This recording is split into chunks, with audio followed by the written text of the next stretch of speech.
Das ist Rosenelfe. Rosenelfe hat seit 4 Monaten keinen neuen Content hochgeladen. Sie wollte unbedingt eine Jahreszusammenfassung präsentieren und hat sich dafür seitdem 40 Stunden TikTok-Material reingezogen. In diesem Jahr hatten wohl alle Creator dieselbe Idee und kamen ihr zuvor. Naja, jetzt ist es gedreht und fertig geschnitten. Vielleicht sind hier trotzdem für euch neue, spannende Informationen dabei. Was war das bitte für ein Jahr? Kriege, Konflikte, autoritäre Tendenzen. Ein verurteilter Straftäter wird zum 2. Mal zum Präsidenten der USA vereidigt. Bei der Wahl zum 21. Deutschen Bundestag wird die CDU stärkste Kraft, die AfD knackt erstmals die 20%. Demokratie befindet sich im Survival-Modus, Imperialismus und Faschismus erleben ein Comeback. Leider kein Retro-Trend, den man feiern möchte. Hinzu kommen die Auswirkungen des Klimawandels, Großbrände und neue Wärmerekorde. Und dann stirbt auch noch der Papst. Zwischen all dem Chaos gab es aber auch Durchbrüche in der Forschung. Krebsimpfstoffe, Alzheimer-Medikamente, Fortschritte in der Quantentechnologie, generative KI. Und in Sachen Popkultur wurde es so richtig wild. Maskottchen starben fürs Marketing, Promis im All, KI übernimmt das Internet. Und die Stimmung der Gen Z in Deutschland mittendrin so... Also gerade voll gut, bei Gott sogar. Aber ich komme gerade vom Feiern, also ich voll gut. Ja. Aber Deutschland, ja, ne? Gibt ein paar Leute, die einfach ein bisschen verbittert sind, die jetzt gerade nicht feiern waren. Ja. Schade für sie. Lasst uns dieses Jahr dahingehend einmal von Anfang bis Ende auseinandernehmen.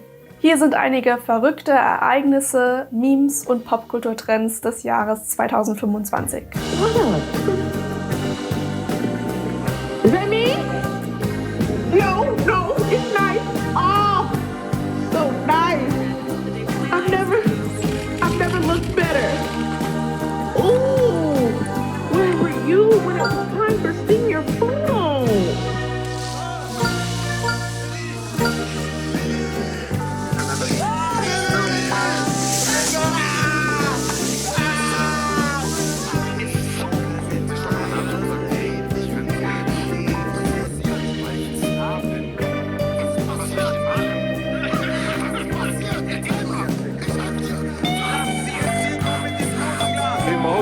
Fresse jeden Matsche-Natsche in Deutschland, bis mir einer schmeckt. Also 5,50 € hier für die. Im Januar 2025 erreichte die Debatte um ein mögliches TikTok-Verbot einen neuen Höhepunkt.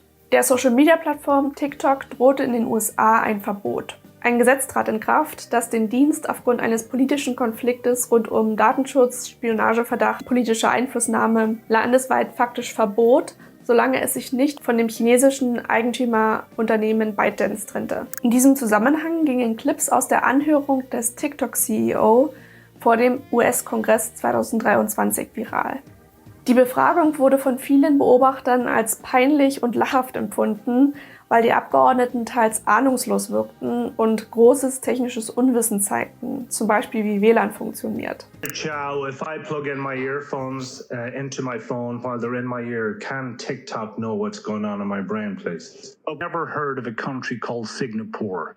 Is it in Western Europe or mainland Europe? Because I certainly have never heard of Singapore. Mr. Chu, does TikTok access the home Wi-Fi network?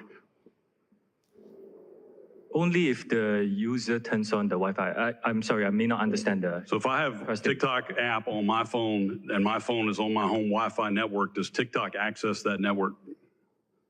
It will have to access the network to get connections to the internet, if that's the question. Can you assure me, or can you at least tell me, if you turn on airplane mode on a plane, can TikTok talk to the plane, please? Der CEO musste sich durchweg rechtfertigen und Vorwürfe entkräften, unter anderem mit Verweisen auf US-Firmen wie Meta. Im Ergebnis sollte die Plattform am 19. Januar 2025 ihren Betrieb einstellen. Selfmade-YouTube-Milliardär Mr. Beast erwägte, die Plattform zu kaufen. TikTok, okay. Was die US-Regierung aber nicht bedacht hat, ist, dass die TikTok-Nutzer das erzwungene Verbot umgehen. Sie interessieren sich überwiegend nicht dafür, dass ihre Daten weitergegeben werden und zweifeln daran, ob die nationale Sicherheit wirklich das Hauptziel dieses Verbotes sei. So it's like, oh, TikTok's selling your data to China. The Chinese want your data. It's like, let them have my data. I'm wearing shoes that the children made. That seems like a fair trade. China's stealing your data. I don't care. I would dropship my DNA to the front door of the Chinese Communist Party before I watch an Instagram Reel. Kollektiv wurde entschieden, dass Instagram Reels keine passende Alternative für TikToks darstellen, insbesondere weil jedes neue Update die Plattform eher verschlechtert als verbessert und die User bei den Entscheidungen für In-App-Änderungen nicht wirklich einbezogen werden. Die Creator verabschiedeten sich, teils mit emotionalen Rückblicken, und Millionen flüchteten ausgerechnet auf die chinesische App Rednote. Refugees, are you kidding? America's literally burning, and I'm so sorry, guys, that you have to be here.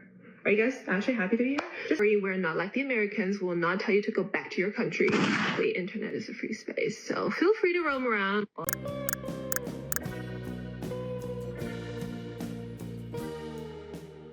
Die App verzeichnete einen massiven Download-Anstieg und war für kurze Zeit Platz 1 der am meisten heruntergeladenen Anwendungen in den Play Stores. Daraufhin, chinesische Songs werden gestreamt,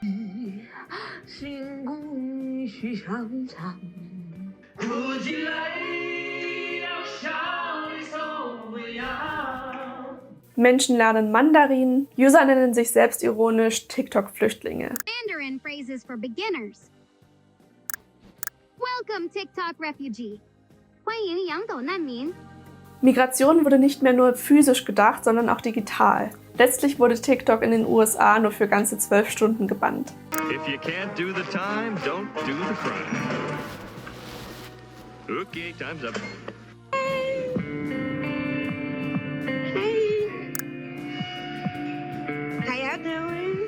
Einen Skandal der anderen Art legte die erfolgreiche Berliner Band Culture Candela hin. Eine Nutzerin hat die Band per Direktnachricht angefragt, ob sie vielleicht zu ihrem 18. Geburtstag kommen würde. Das ist eine ernste Frage. Mit 18 solltest du doch schon etwas schlauer sein, Mausi. Mausi. Ich hab doch nur gefragt, wie kommt man auf so eine Frage? Tut mir leid. Weißt du, was es alleine kostet, wenn wir uns in Bewegung setzen von A nach B? Ohne Crew, Bühne, Verpflegung, Unterkunft und Gage? OMG, tut mir leid, es war tatsächlich nur eine Frage. Ich finde das schade, dass ich direkt so angemacht werde. Würdest du Drake fragen oder Crow? Daraufhin hatte Crow die Chance, die lustigste Aktion zu starten und diese zumindest teilweise ergriffen. Nach nur 5 Tagen erreichte der Post mit dem Chatverlauf über 3 Millionen Aufrufe und die Reaktion von Culture Candela wurde zum Meme. Sie entschuldigten sich öffentlich. Einige Monate später waren sie aber wieder in einen weiteren Shitstorm rund um fehlende Inklusion bei ihrem Konzert verwickelt. Insgesamt lief es für das Image der Band nicht so hammer. Im Februar 2025 gab es eine einzigartige Sichtung. Ein seltenes schwarzes Seeteufelweibchen bzw. Anglerfisch wurde vor Teneriffa gefilmt, wie es nahe der Meeresoberfläche schwamm. Look, here she is in all her glory. Little tiny plum. Or a burnt Scotch bonnet, as someone described her in the comments. Es war die weltweit erste Sichtung eines lebenden Exemplares in diesem Bereich. Das Video ging viral und löste philosophische Diskussionen aus. Nutzer weinten und philosophierten über den Mut des Fisches, der normalerweise in der lichtlosen Tiefsee lebt.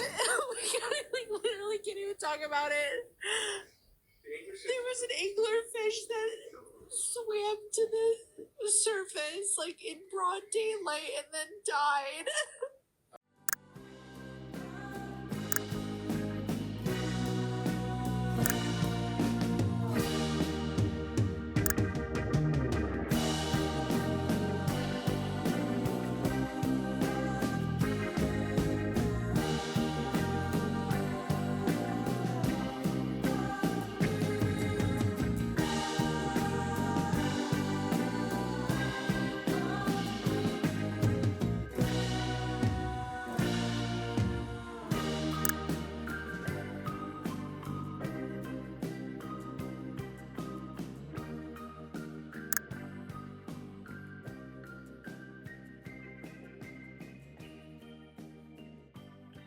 Forschende rätseln noch, warum der Anglerfisch so hoch kam.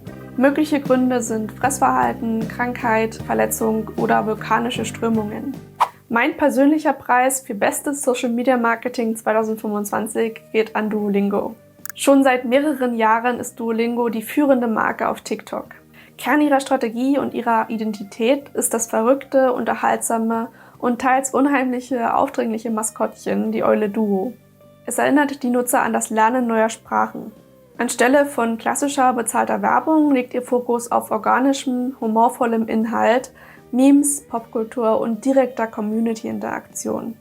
Die Marke wird dabei aktiv von der Community weiterentwickelt, denn die Kommentarbereiche werden als Vorlage für neue Content-Ideen verwendet. Duolingo unterscheidet von anderen Marken, dass sie mit ihrem digitalen Marketing experimentieren und sich nicht scheuen, Risiken einzugehen. Im Februar 2025 startete wieder eine besonders kreative globale Kampagne. Duolingo verkündete auf Social Media, dass die Eule Duo und ihre Freunde gestorben seien. I try not to kill myself. Die Nachricht löste eine massive Welle von Reaktionen und Theorien zur Todesursache aus. Die offizielle und sarkastische Begründung war, dass Duo, Zitat, vermutlich gestorben ist, während er darauf wartete, dass ihr eure Lektionen macht. Auch andere Marken sprangen auf den Marketingstand auf und befeuerten neue Theorien. Hello, can somebody please help me? Está jemand, que alguien me ayude, por favor. Who is that? Who are you? Your streak has ended.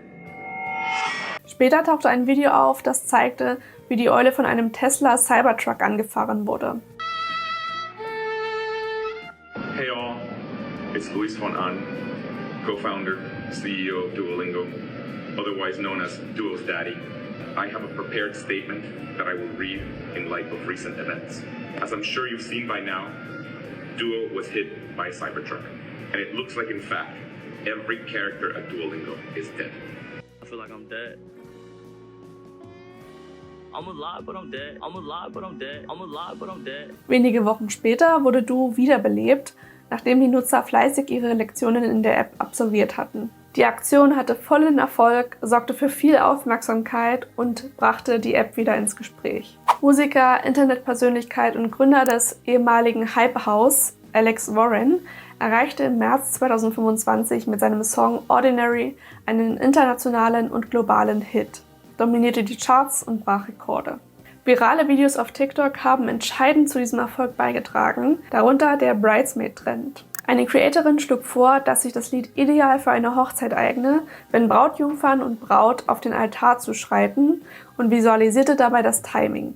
Diese Vorstellung ging in der Realität aber zeitlich nicht so ganz auf. Die Brautjungfern müssten einen Sprint einlegen, um das Timing einzuhalten. Daraufhin teilten User weitere Ideen mit unerwarteter und chaotischer Musikauswahl.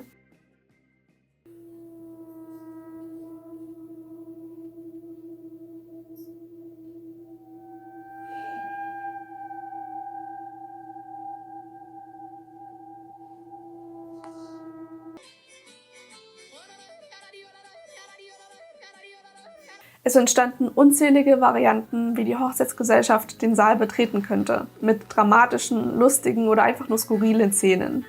Gleichzeitig erlangte Ordinary einen Boom in der BookTok-Nische, der Community auf TikTok, die sich über Bücher und Lesen austauscht. BookTok-Creator verwendeten den Song für Videos über ihre Lieblingscharaktere.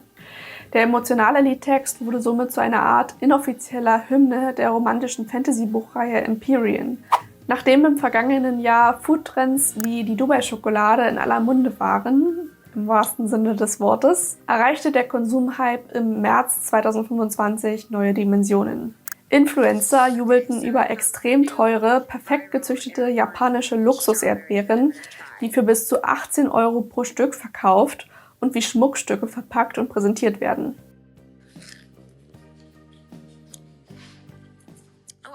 Der Erdbeere wiederum folgten im Frühjahr und Sommer Fruchtdesserts, die optisch wie echte Früchte aussehen, vor allem aus der Patisserie von Cedric Grolet. Der Trend zeichnete sich durch den ASMR-Wow-Effekt beim Reinbeißen aus, da ein knackendes Geräusch zu hören ist.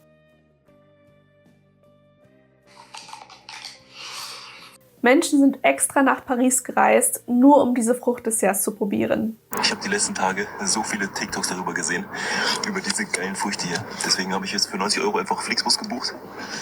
Bin hier spontan nach Paris gefahren, habe diese Dinge geholt. Vor lauter Panik mal wieder einen TikTok-Trend zu verpassen, bin auch ich nach Frankreich gefahren, um diese als Obst getarnten Törtchen zu kaufen. Nein, war ein Spaß. Ich fahre natürlich nicht nach Frankreich. Ich wohne in NRW. Es wird tagelang dauern bei meinem Fahrstil. Ich war in Holland, da gibt's sie auch. Nicht die originalen Cédric Macron irgendwas Teile. Sieht man ja auch. Zum Beispiel die Himbeere sieht ja auch einfach aus, als könnte man Teelicht oben drauf stellen. Und diese goldene Platte darunter fehlt. Aber vielleicht schmeckt es ja trotzdem. Hab trotzdem 50 € ausgegeben. 92 € hat dieser Scheißdreck gekostet, weil meine Tochter unbedingt 5 oder 6 Teile von so einem komischen französischen Konfiserie haben wollte. Ich warne alle Väter dieser Welt. 92 €. Zeig den Schund, zeig den Scheißdreck, los bitte. Ja, okay. Eine weitere Essenseskalation drehte sich um das Cheese Rolling. In Coopers Hill, England, fand das jährliche traditionelle Käserennen statt. Ein runder, ca. 3 bis 4 Kilogramm schwerer Gloucester-Käse wird dabei einen sehr steilen Hügel hinuntergerollt und die Teilnehmer jagen ihm hinterher. Wer als erstes die Ziellinie erreicht, gewinnt den Käse. Das ist offensichtlich nicht ungefährlich. Teilnehmer stolpern, fallen und brechen sich sämtliche Knochen in ihrem Körper. In diesem Jahr wurde ein Typ aus allen erdenklichen Perspektiven eingefangen, wie er buchstäblich durch die Luft flog. Nothing beats a Jet2 holiday.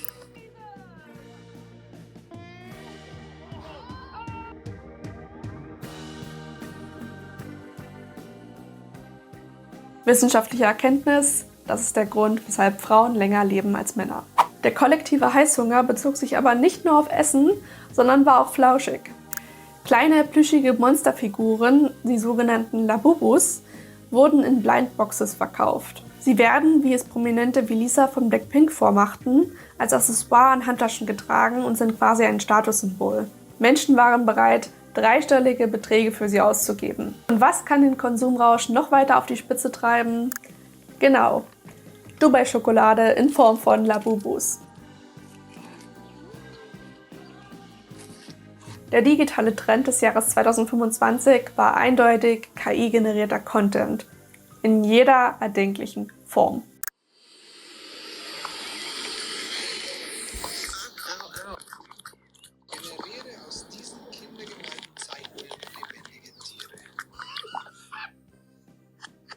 Ich bin in Rom im Jahr 65 vor Christus. Ey, ich glaub's grad selbst nicht und... Innerhalb von nur 2 Jahren haben sich die Technologien so rasant weiterentwickelt, dass viele KI-Videos und Bilder auf den ersten Blick nicht mehr von echten Aufnahmen zu unterscheiden sind. You okay?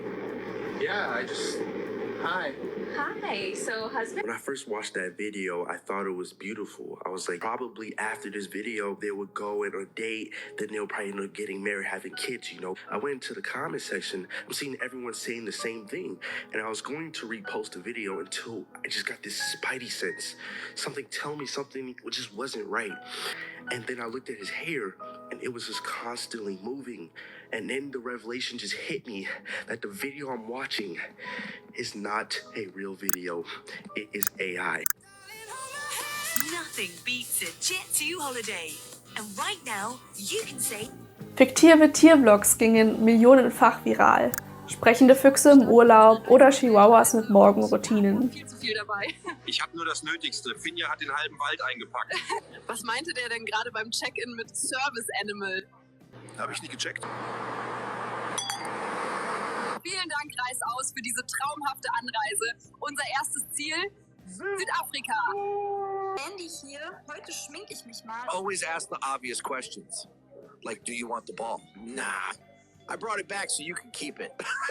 What's next? A mouse. Pretty useful. Yeah, my humans love it when I drop one in their bed as a present. Solid 4. All right, yo, guys, we just pulled up to the ridge and look who's chilling at the burrow. Time to say what's up proper. Okay, so I think they finally bailed. Bro, These hyenas, they were mad geek, like spinning in circles, twitching like the... Hey, so the coast is clear, sun's back out, vibes are up, and we're up, and we... Parallel explodierte KI-ASMR mit Glasfrüchten, die beim Schneiden perfekt knacken. Is this class AI thing that's not even satisfied? Oh, is this? I didn't know it was going to be this peachy and this sexy though. Is it AI or is... Oh, look at the raspberry. Oh, I'm tingling. Oh, you keep going, Dad. Lava, die gegessen wird. Oder surrealen Materialien, die es in der Realität gar nicht geben kann.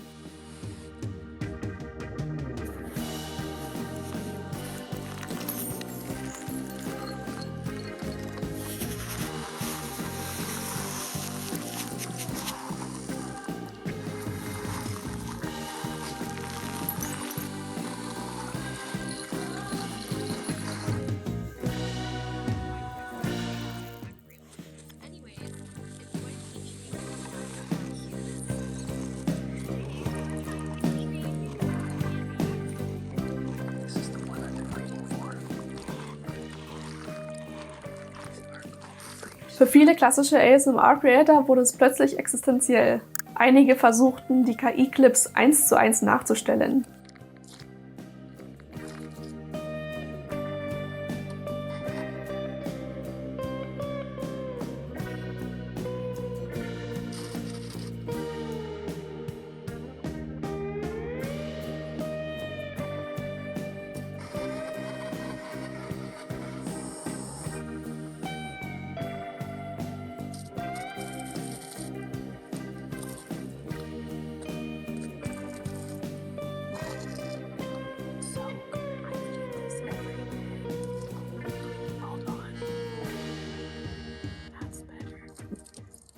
Allgegenwärtig war KI ebenso in der Bild- und Videobearbeitung, in Pranks, Deepfake-Parodien und hyperrealistischen Kurzclips, bei denen selbst Profis zweimal hinschauen mussten.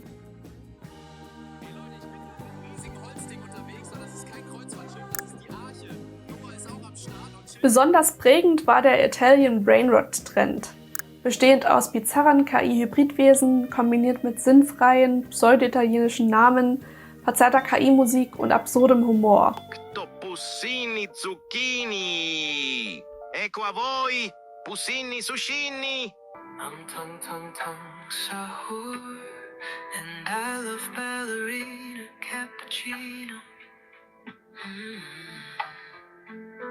Me, I'm ballerina cappuccino, and I love tum tum tum sahur. Tung sahur. Anomali mengerikan yang hanya keluar pada sahur. Konon katanya kalau ada orang yang dipanggil sahur 3 kali dan tidak nyaut. No.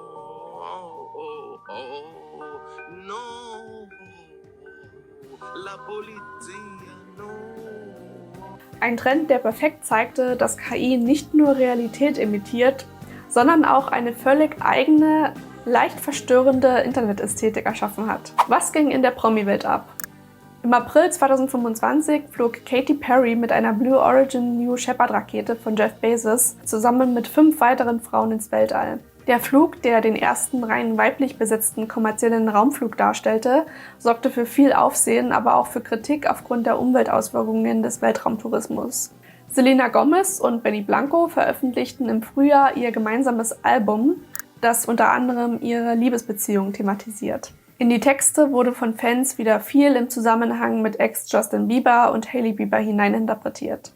Weil Justin Bieber nach Bekanntgabe von Selenas Verlobung verspottende Social-Media-Beiträge teilte, machte sich die Öffentlichkeit lustig darüber. Künstlerin Cope Godwin parodierte und imitierte ihn. Hey yo, Benny, believe me. If I was with Selena, I would still be treating her better than you. Auch Hailey Bieber sorgte für einen viralen Trend, indem sie gezeigt hat, wie man Sushi mit einer Gesichtsmaske isst. Die Band Coldplay hat seit mehreren Jahren keine neuen Singles mehr herausgebracht, aber im Juli erschufen sie gleich 2. Während ihres Konzerts erwischten sie CEO der Softwarefirma Astronoma Andy Byron und die Personalchefin Kristen Cabot mit der Kisscam, die scheinbar eine Affäre hatten.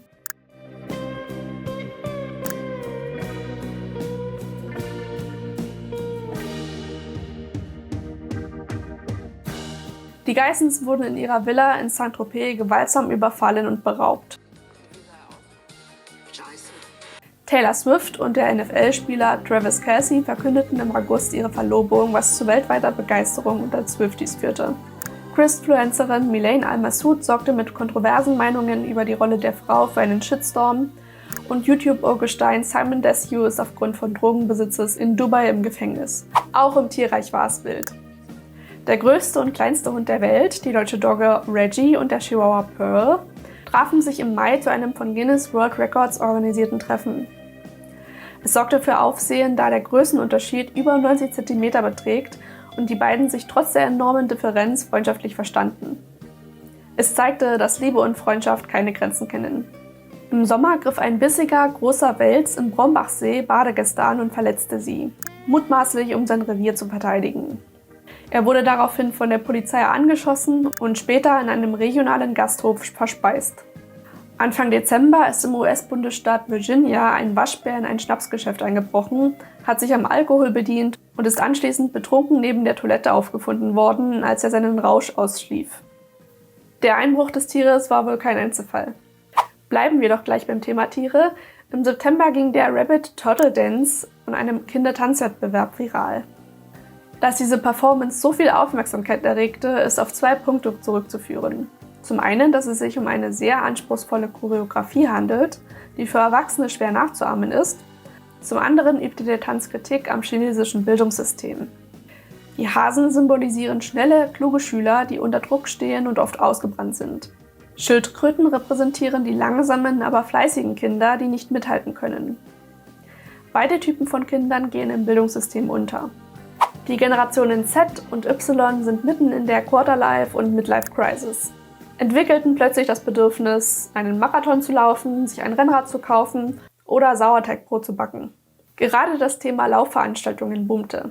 Harry Styles läuft in Berlin mit, Influencer sind beim New York Marathon dabei und Extremsportlerin Joyce Hübner beginnt ein ganz besonderes Projekt, der Städtetrip, um jeden Tag für 495 Tage alle deutschen Städte abzulaufen.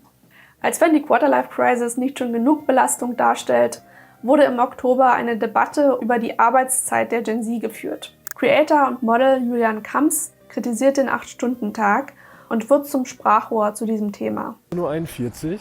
Ich habe das Haus um 37 verlassen.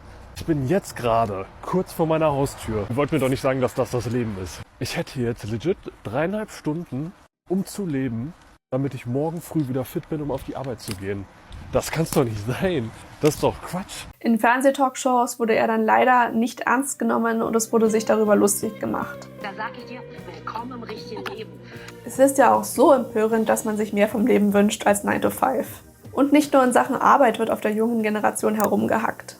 Im Herbst trafen sich junge Menschen an öffentlichen Orten in Deutschland, um einer harmlos lustigen Aktivität nachzugehen. Gemeinsam Pudding mit einer Gabel zu essen. Das Ereignis zielte darauf ab, offline zusammenzukommen, Kontakte in der realen Welt zu knüpfen und einfach in schwierigen Zeiten gemeinsam abzuschalten. Die Idee von Pudding mit Gabel ist aber nicht so absurd wie manche Reaktionen auf diese Veranstaltung. Allergisch gegen Spaß? Den Wunsch, nie mehr arbeiten zu müssen, hatten wahrscheinlich auch 4 maskierte Täter, verkleidet als Bauarbeiter, die im Oktober mittels einer Hebebühne innerhalb weniger Minuten in den Louvre einbrachen und wertvolle Schmuckstücke aus der französischen Kronjuwelensammlung im Wert von ca. 88 Millionen Euro stahlen. Wie reagiert das Internet auf diese peinliche Sicherheitslücke? Nutzer verkleideten sich als Louvre-Räuber, photoshoppten sich mit der Beute oder erstellten Fake-Inserate für die Juwelen auf Vinted. Was fehlt in einem solchen Jahr noch? Eine UFO-Alien-Verschwörung. Im September teilte User KinPanama auf TikTok, dass er angeblich ein Stück eines Meteoriten gefunden habe, aus dem eine schwarze, zähflüssige Substanz wuchs. Er begleitete die Community dabei, wie es immer größer wurde und zeigte, dass es auf Licht reagiere und zapple. Theorien rund um Pilze, die diese Erscheinung hervorrufen könnten, kursierten online. Am Ende entließ er es in die Kanalisation. Lustigerweise tauchte ein paar Tage später ein UFO-Clip auf, das dem vermeintlichen Alien erschreckend ähnlich sah. Menschen fragten sich, ob das Ganze vielleicht ein Marketing-Gag für einen neuen Venom-Film wäre. Leider war es das nicht, aber irgendwie hoffe ich, dass sich die Regisseure davon inspirieren lassen. Es ist davon auszugehen, dass es sich um einen Schwindel für Aufmerksamkeit handelte. Aber ganz kurz fühlte sich alles wieder möglich an. 2025 war kein leichtes Jahr. Es war laut, komisch, widersprüchlich, beängstigend, aber auch kreativ, verbindend und menschlich. Egal, wann ihr dieses Video gesehen und bis zum Ende durchgehalten habt, ich wünsche euch ein friedliches, gesundes neues Jahr mit viel Zuversicht und Hoffnung. Bis zum nächsten Mal.